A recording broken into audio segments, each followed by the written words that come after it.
twongeye kubasuhuza abakunzi bacu dukurikiye umunsi ku munsi. Tubaza ikibanza cyiza kigurishwa, urabona ko ari karitsiye nziza. Uyu yaba ari umuturanyi w'icyo kibanza cyawe, nawe ukiguze. Ni karitsiye nziza cyagura umuhanda. Rero reka nkibereke ikibanza ni iki ngiki.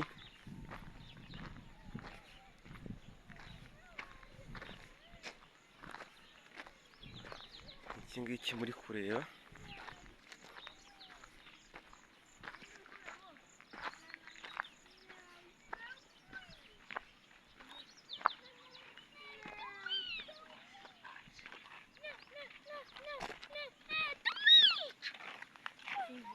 iki ngiki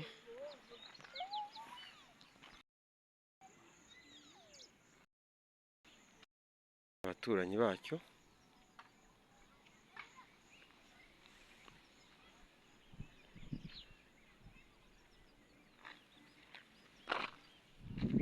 Ikibanza ni icyo ngicyo kirimo uduturusu.